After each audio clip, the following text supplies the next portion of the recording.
자, 좋아요. 그러면은 세무사도 선정을 했다고 그러셨고. 네, 했습니다. 세무사 선정에서의 팁을 조금 주신다면?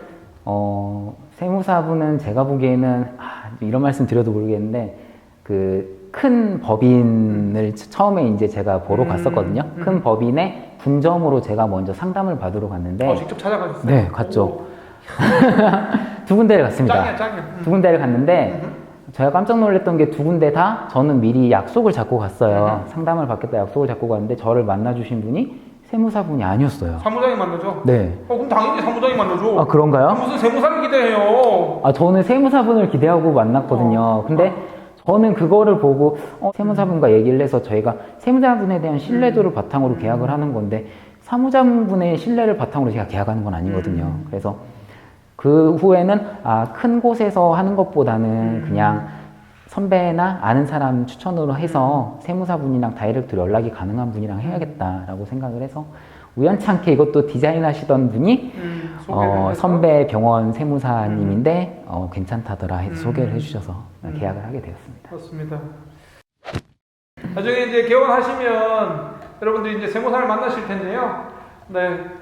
세무사하고 컨택보다는 사무장하고 컨택이 훨씬 더 많습니다. 네. 훨씬 더 많습니다. 오늘 새로 알게 된 사실이네요. 네. 사무장보다는 담당 직원하고 그런가요? 컨택이 훨씬 더 많습니다. 알겠습니다. 네, 그렇게 전담 직원이 있어서 네. 저하고 계속 카톡하고 연락해주는 데만 해도 잘 신경 써주는 세무사인 거예요. 대부분의 세무 쪽에서는 원장 제 원장님은 개원 10년 동안 세무사하고 연락도 제대로 안 된다.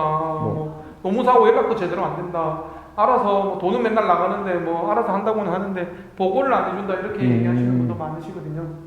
너무 큰 기대를 하신 거 아니에요? 아무래도 처음이다 보니까 기대감이 좀 큰 것 같아요. 계약을 할지 안 할지도 모르는 사람이 온다고 연락하는데 세무사가 그 바쁜 세무사가 기다리고 있을 거라고 생각하시면 안 됩니다. 원장님 말씀 들으니까 제가 왜냐면 100% 계약한다는 조건이 아니잖아요. 네. 그냥 한번 만나러 온 건데 세무사님이. 그렇네요. 네, 세무사님 바쁩니다. 네. 알겠습니다. 어쨌든 좋은 세무사는 만나셨고 노무사는 어떻게 하셨어요? 이제 아직 노무사님을 결정하진 하실 않았고, 거예요? 네, 우선 처음 직원을 적어도 7명 정도는 생각을 하고 있어서, 노무사님도 해야죠. 네, 해야 됩니다. 네. 네.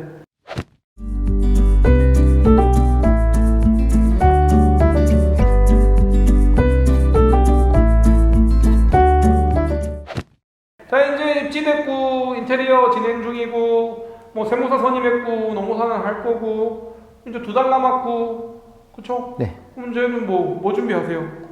이제 사실 준비할 건 마음의 준비만 남은 것 같습니다. 그리고 가장 중요한 그거는 이제 한 달 전에. 사실은 지금 오현미 선생님이 되게 잘하고 계신 게 지금 뭐 하고 계시냐면 다른 병원 순방하고 계십니다. 맞아요. 다른 병원 다 불러보고 다른 병원 어떻게 돼가는지 굉장히 철저하게 준비하고 계신데 벌써 2달이나 남았는데도 저희 병원 오셔가지고 하루 종일 계시면서 노하우를 다 습득하시고 또 장편외과만 오신 게 아니라 또 다른 선후배 병원 가가지고 다 지금 철저하게 준비하고 계시거든요. 잘 될 수밖에 없습니다.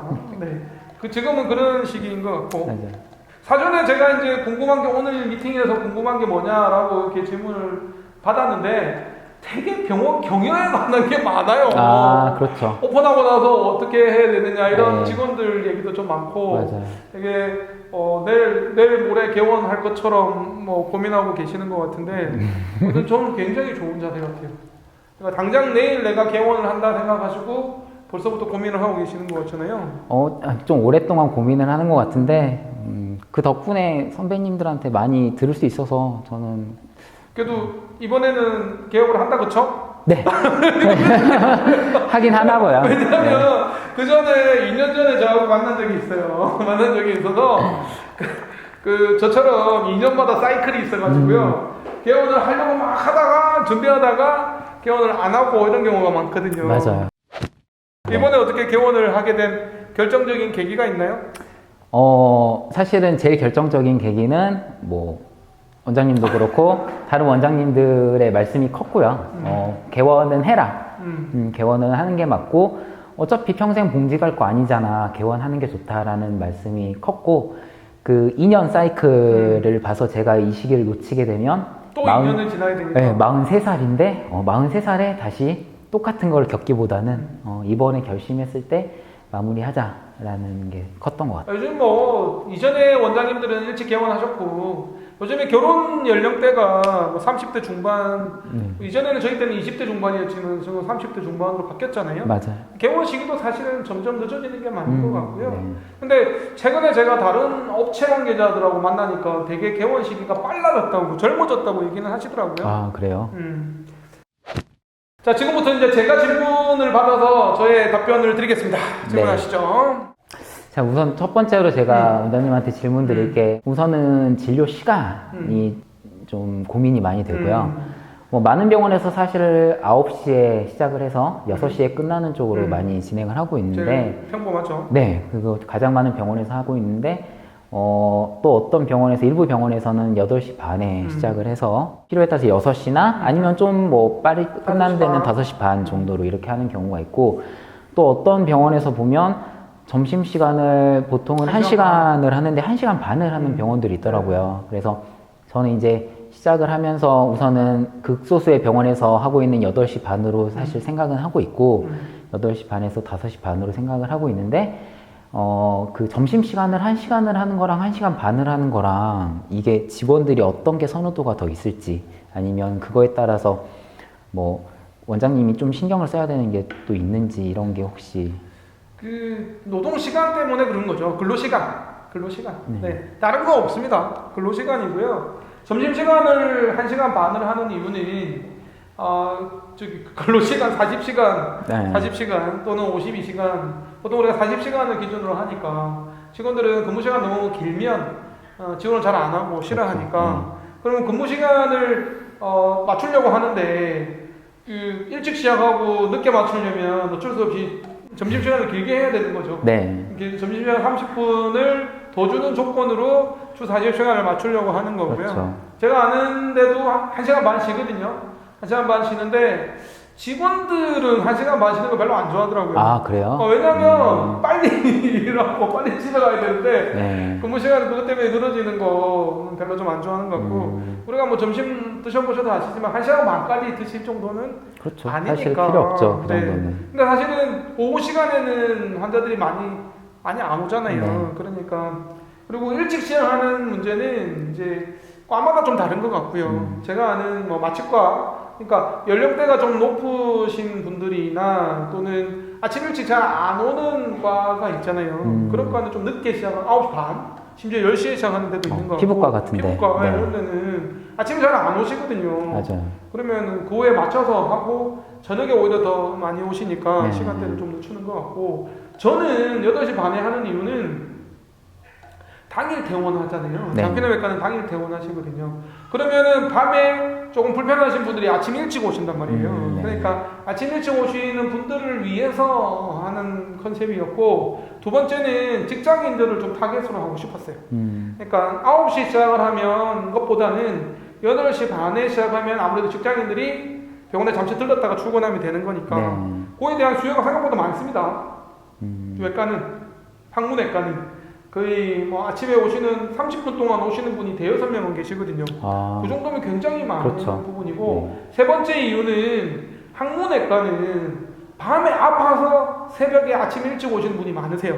농양, 항문 농양, 혈전 전날 과음하시고 밤에 갑자기 항문이 아파져가지고 네. 밤새 막 찾으시거든요. 아씨 나 아픈데 빨리 내일 어느 병원 가지? 막 찾다가 여기 8시 반이네? 그러면 장편외과 오시면 그래서 우스갯소리로 장편외과에 8시 반에 신안이 접수가 되잖아요. 그 환자는 무조건 수술해야 되는 상황인 거예요. 농양이나 혈전이나 아파서 밤새 고생하셨던 분이 오시거든요. 네. 뭐 그런 거라든가 네 번째 이유는 제가 아침형 인간이에요. 아까 제가 5시, 새벽 5시에 일어나거든요. 그러니까 저는 아침에 일찍 오는 게 전혀 부담스럽지 않아요. 그래서 뭐 여러 가지 이유로 8시 반에 시작을 했는데 저는 되게 좋은 것 같아요. 좋은 것 같고 그럼에도 불구하고 저는 6시까지 하거든요. 주위에서는 5시 반으로 줄여도 되는 거 아니냐 뭐 이렇게 얘기하는데 이제 직원 운영 때문에 그런 거고 외과는 또 오후에 많이 없으니까 네. 시간을 줄여도 된다고 얘기하지만 저는 많은 분들이 처음에는 근무를 좀 넓게 펼치는 게 맞는 것 같아요. 네. 대신에 직원들의 근무 시간은 반차를 주면 되거든요. 그러니까 주중에 반차를 주면서 오프를 주면서 조정하면 되는 거고 주 40시간에 맞추면 되는 거니까. 그리고 아직까지는 맥시멈 52시간까지는 할 수 있으니까 맞아요. 저희 직원들이 한 42.5시간 근무하거든요. 그래서 초과 근무 수당은 또 주면 되는 거니까 그렇게 활용을 하고 있고, 직원들 입장에서는 그 대신에 8시 반에는 출근을 직원이 한 명 합니다. 아, 한 그래요? 명 하고 그 8시 반에 출근한 사람은 5시 반에 퇴근시키거든요. 퇴근시키고 나머지는 9시 출근해서 6시 그러니까 돌아가면서 하니까 실질적으로는 직원들의 근무 시간이 그렇게 줄어드는 건 아니고요. 8시 반에 한 명만 있어도 됩니다. 접수해 주시는 거. 접수하고 몇 명 안 오시니까. 네. 그리고 만약에 그 사람이 수술해야 되는 사람이면 입원시키고 뭐 이렇게 옷 갈아입고 준비하는 사이에 그 다음 직원이 오기 때문에 네. 그럼 다음에 출근할 직원들이 또 준비하면 되는 거니까 그렇게 하면 되고, 저는 이제 활용하는 팁이 일찍 출근하는 사람들한테 시간의 수당을 따로 줘요. 그래서 대부분 10분 전에 출근하고 마는데, 저는 병원을 개원하면서 일찍 출근하는 사람들한테 시간의 수당을 따로 인정을 해줬어요. 그러면 직원들이 일찍 오거든요. 네. 직원들 일찍 옵니다. 그러겠죠. 일찍 네. 옵니다. 왜냐하면 봉급 이외에 내가 한 20분, 30분 일찍 왔을 때 시간의 수당이 누적이 되면 한 달에 그것만 해도 한 15만 원, 20만 원 되거든요. 그럼 뭐 사이드로 봉급을 더 가져가기 때문에 직원들이 일찍 오지 말라고 해도 일찍 옵니다. 그러면은 8시 반에 직원이 한 명이 아닙니다. 2~3명이 되기 때문에 그러면 충분히 병원이 좀 잘 돌아가는 것 같아요. 알겠습니다. 직원들 성향이 좀 다를 수 있어요. 점심시간 1시간 반을 주는 거에 대해서 좋아하는 직원이 있을 수는 있지만 저는 1시간만 해도 충분할 것 같고, 저희 야간 근무 하거든요. 야간 근무 할지 그렇죠. 말지도 고민이 되실 텐데 네. 저는 야간 근무를 더 하고 싶었는데 시간도 최대한 늘릴 수 있으면 늘리고, 네. 마음 같아서는 토요일도 늦게까지 하고 싶고 일요일도 진료를 하고 싶고 평일 야간 진료도 여러 번 하고 싶지만 네, 마음은 그래요. 우리가 개원을 하시면 그 시간에 계속 일하는 게 아니거든요. 중간중간에 여유 많이 시간도 쉽니다. 있으니까. 여유 시간이 많아요. 네. 죽어라 일하지 않거든요. 고객이 안 와서 문제인데 최대한 좀 고객이 이용할 수 있게끔 시간대를 넓게 편성하는 걸 저는 좋다고 생각하고, 고객 입장에서 보면 좀 이렇게 늦은 시간까지 하는 병원에 저희 화요일하고 금요일에 야간 진료하는데 꽤 많이 오시거든요. 네, 저번에 갔을 때 꽤 많이 옵니다. 네, 그나마 확인했습니다. 화요일은 작게 오는데. 그래요? 오늘 화요일에 오셨잖아요. 네, 맞아요. 화요일은 보통 뭐 7, 8명밖에 안 오지만 금요일 어제만 해도 15명 넘게 왔거든요. 금요일은 엄청 많이 옵니다. 오히려 신화도 많이 오시고. 그래서 저는 개원하고 처음에 금요일에 야간 진료 때 수술 많이 했어요. 야간 하면서 진료. 참다가 오시거든요. 네. 혈전 이런 거 많이 옵니다. 혈전 고생하신 분도 오셔서 어떻게 참았어요? 근데 출근하게 해줘. 어쩔 수 없이 내일 토요일이니까 쉬니까 지금 이 시간에 왔어요. 수술해 주세요. 이런 분 계시거든요. 네. 그래서 저는 일단은 어떻게 될지 모르니까 시작할 때는 좀 넓게 하시고 네. 그 다음에 어느 정도 자리 잡으면 시간 좀 줄이시고. 알겠습니다.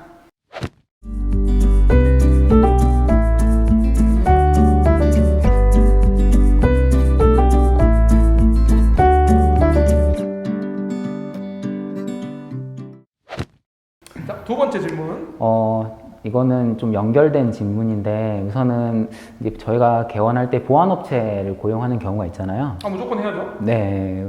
네. 보안업체를 할 때 요새 같은 경우에 이제 CCTV가 사실 공론화가 되고 있잖아요. 무조건 해야죠. 근데 이제 CCTV를 어느 정도 선까지 할 것인지, 다 해야죠. 수술장이랑 내시경실. 그게 이제 프라이버시 때문에 사실은 저는 할 때 안 했어요. 환자들 프라이버시 문제가 있기 때문에, 왜냐면 수술할 때 엉덩이가 그렇죠. 노출이 되고 네. 뭐 이런 문제 때문에 사실은 안 했는데, 요즘에는 이제 법적으로 CCTV를 이제 수술실에도 뭐 법안이 통과가 됐잖아요. 네. 아직까지는 제한적이지만 개입병원까지는 안 해도 되지만 예, 전신마취 수술에 제한적으로 하는데 제한적으로. 요즘 개원하신 선생님들은 많이 하시는 것 같아요. 그런 것 같아요. 많이 하시는 것 같고 필요할 것 같아요. 특히 내시경실 같은 경우에는 환자가 막 그 우리 사이드 이펙트 와서 막 이렇게 포폴 쓰고 나면 일부러 이렇게 과민 그런 반응이 있는데 그렇죠. 네. 그거를 이제 환자들한테 고객분들한테 이제 보여줄 때도 사실은 좀 필요한 것 같기는 한데요. 그러니까 각도를 잘 해가지고 프라이버시에 문제 없게끔 하는 게 맞는 것 같고 진료실에만 원장님이 앉아 계시면 특가 상황을 잘 모르잖아요. 그렇죠. 네. 그래서 한 번씩 대기실 상황을 점검하는데도 도움이 좀 되고 뭐 CCTV는 많이 해도 될 것 같고요. 네, 뭐 추가 설치 비용이 그렇게 많지는 않으니까 그리고 이제 보안적인 측면에서 예를 들면 꼭 해야 되는 거는 보안업체에서 얘기해 주거든요. 복도, 그 다음에 대기실, 뭐 준비실 이런 거 해주는데 입원실은 저는 안 했고요. 입원실은 안 했고 진료실 같은 진료실도 안 했어요. 아. 진료실도 안 하고 수도실도 안 하고 내시경실도 안 했는데 네. 요즘에는 좀 많이 하는 추세인 것 같아요. 진료실 같은 경우도 사실 어떻게 보면 환자의 프라이버시가 있는데 이제 환자가 안 보이게 등으로 이런 식으로 설치를 한다든지 이렇게 많이들 하시는 것 같더라고요. 그래서 저도 사실 아직까지는 꼭 해야 된다는 사항은 없지만 이게 했을 때 환자들한테 조금 더 좋은 평가를 받을지 안 받을지 그런 게 좀 궁금해서 여쭤본 요즘에는 수도실에 일부러 그거 CCTV를 설치하고 이렇게 홍보를 하는 병원도 있어요. 우리는 CCTV 뭐 설치했다. 대리 수술 안 한다. 네. 원장이 직접 수술한다. 원장이 직접 대장 내시경 한다. CCTV로 확인할 수 있다. 네. 뭐 이렇게 홍보적인 측면에서도 하는 분들 계시는 것 같아요.